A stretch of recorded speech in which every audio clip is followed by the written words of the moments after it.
এগৰাকী presiding officer হিচাপে এইবাৰ এছেম্বলি ইলেকশ্যনত আপোনাৰ যাতে কামত খেলি মেলি নহয় তাৰ বাবে বিশেষকৈ আমাৰ যি ষ্টেটুটৰী নন ষ্টেটুটৰী দুই ধৰণৰ কভাৰ থাকিব তাত কি ফৰ্ম থাকিব আপুনি কি ভৰাব লাগিব এইখিনি দেখুৱাই দিব বিচাৰিছোঁ। প্ৰথমতে আহিছোঁ ষ্টেটুটৰী কভাৰ। ষ্টেটুটৰী কভাৰত কি থাকিব?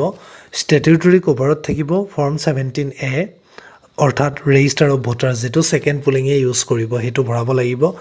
17C accounts of votes recorded already 17Cৰ ওপৰত মই ভিডিঅ' আগবঢ়াইছোঁ, যদি চোৱা নাই চাই ল'ব। টেণ্ডাৰ্ড ভোটৰ লিষ্ট থাকিব 17B। তাৰ পাছতে list of blind and assisted voters, তাৰ পাছত লিষ্ট অফ চেলেঞ্জ ভোট। এইখিনি আহিব ষ্টেটুটৰী কভাৰৰ ভিতৰত। আপোনালোকৰ এটা ডাঙৰ ষ্টেটুটৰী কভাৰ এটা যাব, তাৰ ভিতৰত এইখিনি বস্তু ভৰাই ৰাখিব, তেতিয়াহ'লে পিছত গৈ খেলি মেলি নহয়। নেক্সট আহিছোঁ নন ষ্টেটুটৰী কভাৰত কি থাকিব?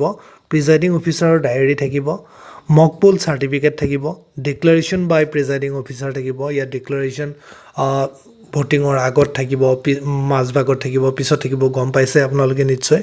পেপাৰ চিল একাউণ্ট থাকিব, ভিজিট ছিট থাকিব।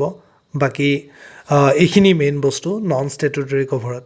আৰু বাকী যিখিনি মেটেৰিয়েল থাকিব এইখিনি পৰাপক্ষত এটা এক্সট্ৰা বেগত ল'ব এজ এ প্ৰিজাইডিং, যাতে আপুনি বিচাৰি ফুৰিবলগীয়া নহয়। কাৰণ বহুতো প্ৰিজাইডিং অফিচাৰে সৰু বস্তু কিছুমান হেৰাই লয়, পিছত গোটেই টীমটোৱে ভুক্তভোগী হ'বলগীয়া হয় বিচাৰি ফুৰোঁতে, কাৰণ মেটেৰিয়েল জমা দিয়াৰ সময়ত এইবোৰে প্ৰব্লেম কৰিব। আৰু যিখিনি বাকী আপোনাৰ ডকুমেণ্ট থাকিব সেইখিনি বেগ দিবই আপোনালোকক এখন ডাঙৰ, তাত ভৰাই ৰাখিলে হ'ল। এইখিনি হৈছে ষ্টেটুটৰী নন ষ্টেটুটৰী মেইন কভাৰ, মেইন বস্তু। এইখিনি যদি আপোনাৰ ঠিকে থাকে তেতিয়াহ'লে আপোনাৰ মেটেৰিয়েল জমা দিয়াৰ সময়লৈকে কোনো ধৰণৰ প্ৰব্লেম নহয়, আপুনি ভালদৰে গোটেইখিনি কাম চলাব পাৰিব।